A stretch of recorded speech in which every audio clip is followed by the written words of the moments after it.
क्या सोचा था क्या हो गया, heart touching. Hindi story. Truck में सारा सामान रखा जा चुका है। बेटा और बहू जाने के लिए अपनी कार की ओर बढ़ जाते हैं। बेटा करण उनके पैर को छूकर चालक की सीट पर बैठ जाता है। माता पिता उसके सर पर हाथ रख कर भरी मन से विदा करते हैं।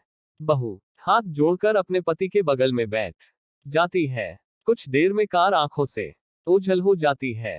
मां सावित्री अपने चेहरे पर बह रहे आंसू को पोंछती है और पति के साथ धीरे धीरे कदमों से घर की ओर मुड़ जाती है। आज अपने दिल के टुकड़े करण को अपने से दूर जाते हुए देखकर सावित्री जी का मन भारी हो गया। इतने बड़े घर में अब वह दो ही शरीर रह गए हैं, सावित्री जी और उनके पति हरमन जी। उनकी आत्मा, उनकी जान, उनका लाल, उनका बेटा करण उनसे दूर चला गया है। अपने और अपने पति के लिए चाय बनाकर वह एक चाय का कप पति को देती है। हरमन जी का चेहरा जैसे कुछ पलों में मुरझा गया है। ऐसे लगता है वह गहरी सोच में है। उद्धरण चिन्ह। क्या सोच रहे हो, सावित्री जी पूछती है एक आह भरकर। हरमन जी कहते हैं, क्या सोचा था, क्या हो गया है। हमने कितने लाड प्यार से बेटे को पाला है, उसकी हर इच्छा पूरी की। सोचा था कि जब बड़ा हो जाएगा तो हमारे बुढ़ापे का सहारा बनेगा। पर क्या पता था कि नियति को कुछ और ही मंजूर है। तुम्हें कितना चाव था कि करण बड़ा होगा तो उसकी शादी होगी, बहू घर में आएगी और बच्चों की किलकारियां और शोर से घर की दीवारें गूंज उठेगी। अब यह दीवारें सूनी हो गई, एकदम खामोश और वीरान, क्योंकि बेटे बहू ने अपनी अलग दुनिया बसा ली है। जब करण ने बताया कि वो अपनी सहपाठी को पसंद करता है तो माँ बाप ने बेटे की पसंद को अपना लिया और बहुत धूमधाम से करण की शादी उसके कॉलेज की सहपाठी से करा दी। सुनीता सुंदर है, बड़े घर की लड़की है। अत्यधिक लाड प्यार से पलने की वजह से उसके व्यवहार में अहंकार और आक्रोश भर गया है। सावित्री जी ने सोचा था कि बहू आएगी तो वह दोनों मिलकर खूब बातें करेंगे और घर का सब काम मिलजुल कर करेंगे, पर नहीं। सुनीता को रसोई से चिढ़ थी। रसोई के नाम से मुंह बना लेती। सावित्री का हाथ तो क्या बांधती, उसका गीला तौलिया तक तो करण सूखने को डालता है। सुनीता को ना रसोई ना घर के किसी काम में रुचि है।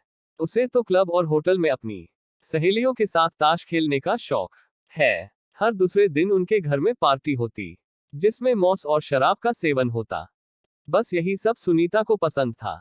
ऐसे नहीं कि उन्होंने सुनीता को नहीं समझा, करण से भी बात की, पर सुनीता ने तो यहां तक कह दिया कि अगर उन्हें सब कुछ अच्छा नहीं लगता तो वो अलग हो जाते हैं। उन्हें उम्मीद थी कि उनका बेटा तो बहू को समझाएगा, पर वह जोरू का गुलाम ने सुनीता को समझाना तो दूर, उसका साथ दिया। बहू और बेटे ने अलग फ्लैट ले लिया और वही शिफ्ट हो गए। समय तो रुकता नहीं, चलता रहता है। अब माँ बाप को भी बेटे के बिना रहने की आदत हो गई थी। सुनीता ने कुछ समय बाद एक प्यारी सी बेटी को जन्म दिया। अपनी पोती को देखने गए तो हैरानी हुई कि पोती को आया ने अपनी गोद में लिया है और शीशी से उसे दूध पिला रही है। सावित्री जी का मन तो हुआ कि कहे, बहू कम से कम अपने बेटी को तो अपनी गोद में लेकर उसे अपना दूध पिलाया करो, उसको मां होने का एहसास तो दिलाओ। पर वह कह ना सकी। जानती थी अभी बहू करी कोठी सुना देगी। कितने अरमान थे कि अपनी पोती को बड़ा होते देखेंगे, उसको साथ खेलेंगे, पर उनके सारे अरमान बहू की जिद और आधुनिक विचारधारा में बह गए। एक दिन रात के करीब 3 बजे होंगे। दरवाजे की घंटी बजती है। कौन हो सकता है। हरमन जी ने दरवाजा खोला तो देखा कि सुनीता दरवाजे पर खड़ी रो रही है। साथ में उनकी पोती भी है। क्या हुआ बहू, रो क्यों रही हो, करण कहाँ है, सब ठीक तो है ना। हरमन जी बहू को इस तरह देख परेशान हो गए और उन्होंने प्रश्नों की बौछार लगा दी। पिताजी, करण का एक्सीडेंट हो गया है, वो हॉस्पिटल के ICU में है, सुनीता ने कहा तो हरमन जी सन रह गए। सुनीता ने बताया कि रात को एक पार्टी से आ रहे थे। करण अपने दोस्तों के साथ दूसरी कार में था। कार एक दोस्त चला रहा था, उसने कुछ ज्यादा ही पी ली थी। एक ट्रक के साथ उनका एक्सीडेंट हो गया था।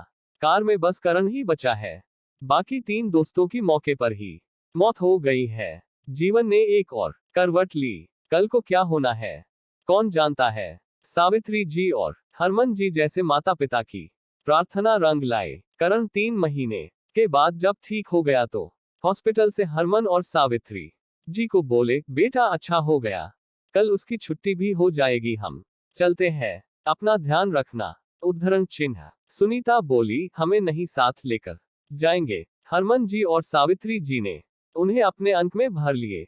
आसमान में संध्या की लालिमा से मौसम सुहाना हो गया है। उड़ता पंछी शाम को अपने घोंसले में लौट आया है।